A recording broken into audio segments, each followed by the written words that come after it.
everybody, what is up? OCD Mikey, Hi-Fi Guy here for another edition of The Mikey Show, your fun and favorite guy on YouTube, to speak of audio. Anyway, so wanted to get back with you. Many people have texted me and asked about Capital Audio Fest. Mikey, send us videos, tell us what's going on. What the hell's happening? Dude, you left us hanging, MIA. Okay, first report back is success, utter and total success. The room is, I pulled off exactly what the intention was for the Hi-Fi Tribe, which was to have a room that for 27,500, under 30, right, will blow people's minds and have them questioning what the hell is up with those other rooms that have expensive bullshit that doesn't sound this good. And that's exactly what's been happening. People are coming in, they're coming back a third time, a fourth time. They're sitting and talking to me. They're very interested. Why does it sound so good? What is up with this room? We're blowing people's minds, quite frankly.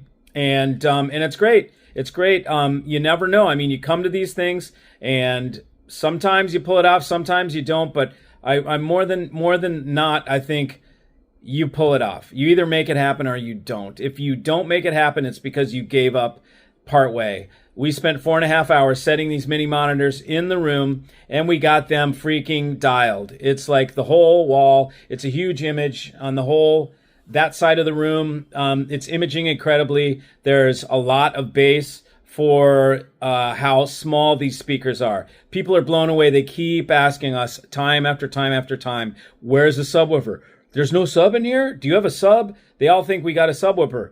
There is no subwoofer, and it's making bass. How do we do that? Well, we know how these speakers operate, man. We know how to load corners. We know how to make speakers give bass or take the bass away, depending on the room. And so that's what we've done. It's nice and simple. There's not a bunch of sign, a bunch of dreck in the room. We kept it very simple. I'll show you some pictures that you can see. I'll show them right now. And you'll see the room. And that is what a room looks like.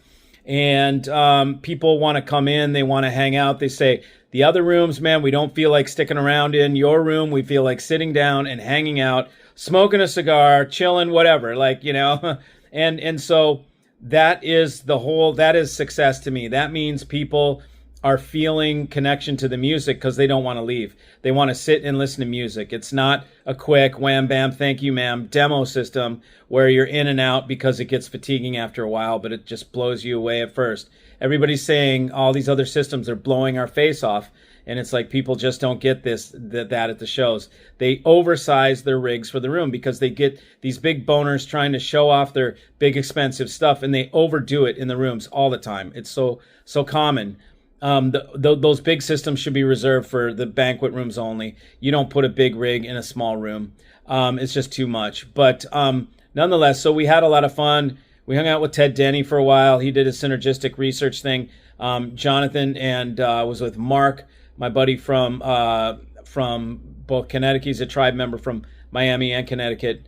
And he had never heard the synergistic stuff. So Ted put his stuff in and pulled it out. And it's wild how it changes the sound. It really does, changes it up. He's definitely got an interesting way of doing things, full squirrel food, and it's great stuff. I saw some things today. I got like an hour and a half away that I got to leave the room and run around, and I saw some interesting things. One of them, which I will tell you about, is Altec Lansing, which is crazy. I saw Altec. I'm like, you got to be kidding me. They're out of business. You know what? And I went in, met the guy, and there's an Altec brand, Altec speakers. I'll show them to you now. The Altec speakers. And more importantly, something really cool for you guys. I saw there's every once in a while, I see a product that I hear it, and I hear a price, and I go, oh shit, this is not going to last, okay? Typically what I do at that point is I snap up distribution on it and I lock it for myself. So what I saw today that I was like, I can't sell it because it's made in China. But this is the stuff that's made in China. It's high quality. And if you guys don't give a shit about buying Chinese stuff, this was a smoking deal. There were a pair of monoblocks. I'll show them to you now. a pair of monoblocks, 300B monoblocks, 5U4G rectifier, I think it was a 6SN7 on the front end driving it. And they're thin and tall. You'll see what they look like. And these are monoblocks that would be 12 grand, I would say. Something like that would have been my guess when I asked him how much they are. I said, how much? He said $3,500. I was like, you're kidding me. Okay, so what I normally would have done is I would have locked up distribution. I would have bought them for $3,500 and then marked them up to $5,500 and sold them for $5,500 because the things are worth $5,500 all day long. 300B monoblocks, man. But they're made in China. And as I've told you a million times, the stuff made in China is really cheaper than you know. But by the time you make it, and what they've been trying to do lately is sell you $6,000 Chinese DACs. And that's ridiculous. When you know how much Chinese stuff costs, it costs $800 for the DAC. And they're selling it to you for $6,000, and they're selling it direct from China. So you're getting screwed in more ways than one, but nobody really realizes it. Anyways, these things are $3,500. I showed you the guy's card. His name is James. He's in, where is he again? I'm trying to remember. Somewhere on the East Coast over here.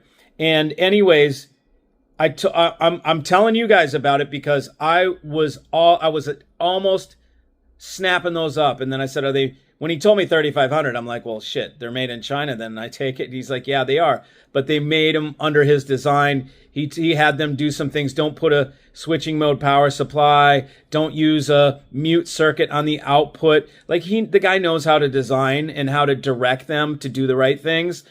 And these things are a steal for $3,500. I rarely do this, man. I rarely tell you about shit that that isn't from me, that I get excited about. But that's because I rarely see things that normally in this situation, I will put this under my wing and then I would bring it to you guys and I would say, look how great these are for $5,500.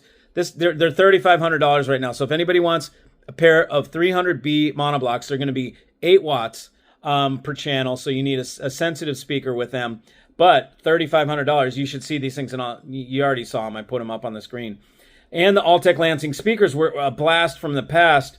Full old school. That whole room sounded seductive and sexy, and the way the tubes sound, man, nice and seductive and sexy, the same as our room. The Nat Audio monoblocks in our room are kicking ass. They're such good amps. Team with those speakers, and the audio analog people are freaking blown away. They don't know what to do. They hear the price, and it's like you just watch their brain break. They don't get it. And then they want to sit and talk to me totally about getting some stuff. But it's been a great success.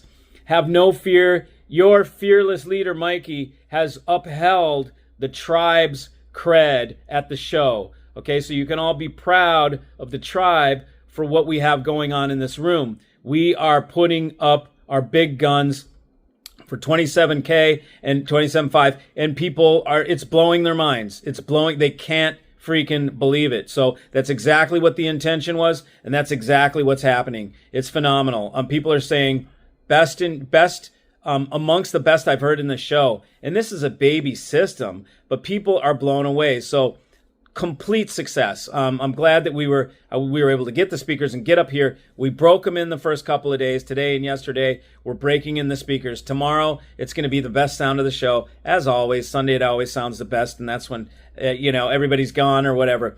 But we're up here in Maryland. We're headed down through Carolinas and stuff. So anybody want to say hi, just holler, and maybe we can stop and say hi on the way down. With gear. So what else can I tell you? We saw some cassette stuff. I put it, if you go in my video shorts, you'll see I did a tape, or I made a video of a tape deck, a cassette tape deck. Osvaldo Martinez, he's in South Florida in Fort Lauderdale or Margate, something like that. And he had a Luxman cassette player, and he was playing it through some big 211 monoblocks and some Estelon speakers, or what were those Estelons? Those green things, Estelon speakers, or something like that. Either Estelon or YG, and it was great. It was great. We heard Bowie and stuff like that. You can hear it in my video shorts. It was really fun to see somebody bring cassette tape, because no one gives a shit about cassette anymore. And so it was fun, and it sounded killer. I've never heard cassette sound like that. So it was terrific.